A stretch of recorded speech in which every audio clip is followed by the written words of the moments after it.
You know that awkward moment when Apple is doing really good and then Microsoft, that hasn't been too creative in the last few years, actually comes out with a really cool operating system, and then you have a Mac owner who actually goes out and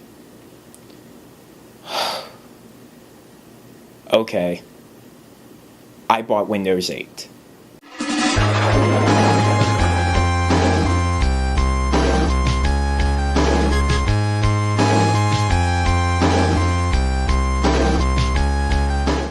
Hey guys, what's up? It's Connor Mitchell, head whiz of DragonRiderNetwork, and I'm here today to talk to you guys about Windows 8.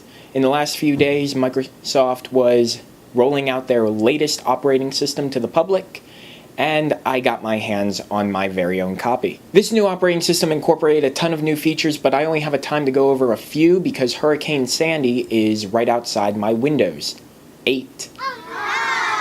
Okay, bad joke, but seriously guys, somebody better find Dirty Dan. So anyway, you can get your copy of Windows 8, I think, for $15 online, like depending on your version, I believe.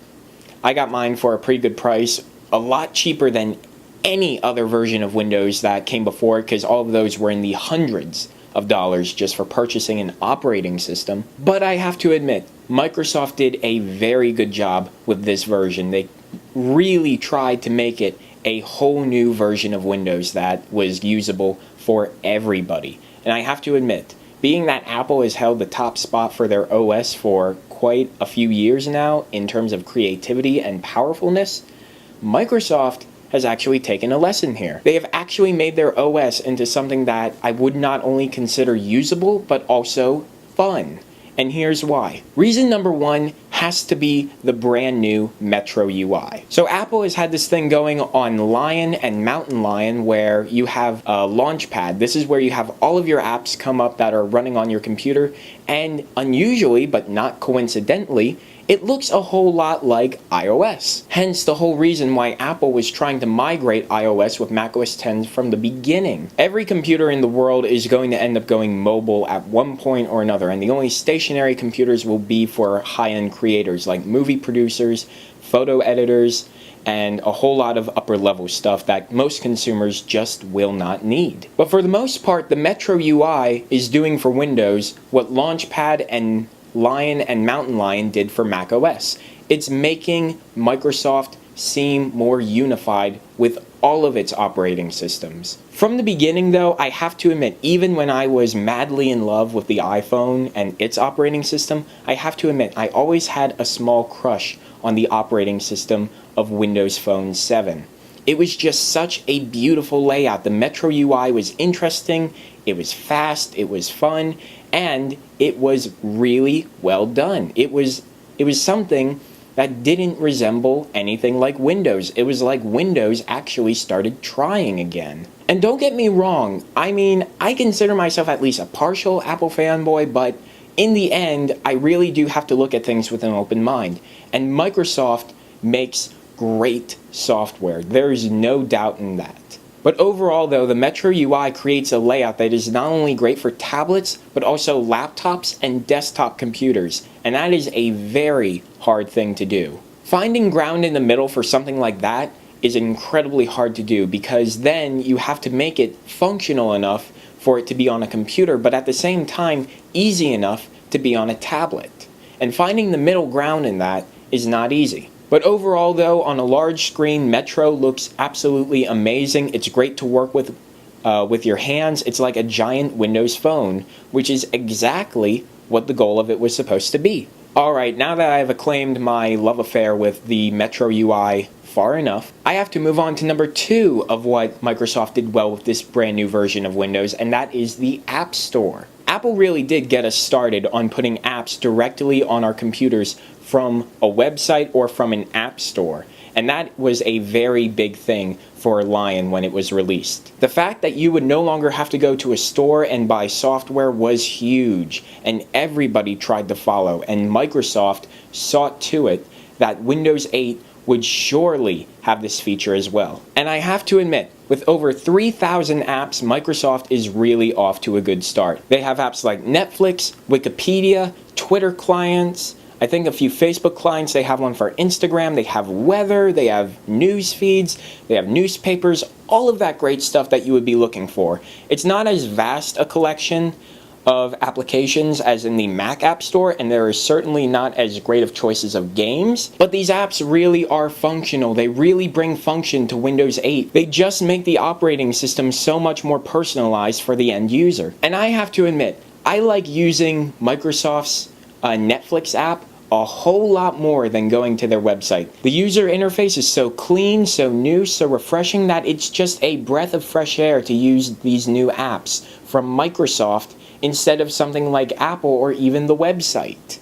It's amazing. And finally, the very last thing that I love about Windows 8 is that it in no way reminds me of Windows Vista. Windows Vista was the reason so many people migrated over to the Mac, because after nearly 7 years of banking off the same operating system, Windows XP, Microsoft finally began to realize that their latest and greatest Windows Vista was not what it claimed to be. And so everybody pretty much got tired of Microsoft's ways, started looking for a new computer, and came across the Mac. Thus came the renaissance of the Mac. And it was a great thing because the Mac brought in new innovation, it brought in new ideas, it brought in a new aspect, a new way to look on things. It focused more on the consumer rather than on the high-end professionals, the ones who were really the ones working with Windows XP. Everybody else just used it to get online. They didn't use it for creativity, they didn't use it for any of the stuff that we do now. They just used it to check their email and go on websites, and that was pretty much it. But now at this point, Microsoft is really catering more to a consumer basis. And this is where not only the money is, but this is where the energy is supposed to be. And the fact that this operating system has completely erased out of memory Windows Vista, which was such a long 6 years ago for me, it really has made a new impression on me of Windows and what it can be. And in my opinion, Windows is a very solid operating system. And I have to admit that. Even running on my MacBook Pro on VMware Fusion, it is smooth as butter. I mean, I was used to the beta version that I got back in March when I downloaded it for free. And at this point, it's just 1,000 times better. There are no crashes anymore. Everything works right. It's fast. It's fluid. And it's just so much fun. So overall, would I recommend you go out if you have a Windows computer and get a copy of Windows 8 to upgrade from Windows 7? Yes, I would, because it's going to turn your computer into something much more than just a place for your music and stuff. It's actually going to turn it into a hub for applications, and this is where it becomes really cool. You then have all of your applications on your desktop, your notebook, and your tablet. This is where it becomes very good for Microsoft to unify all of these different kinds of PCs into one giant ecosystem. And that's where their success will come from should this succeed in the way that they're hoping. So anyway guys, my overall thoughts on Windows 8, it's an awesome operating system. Go get it. It's awesome. And even if you're a Mac user, download VMware Fusion.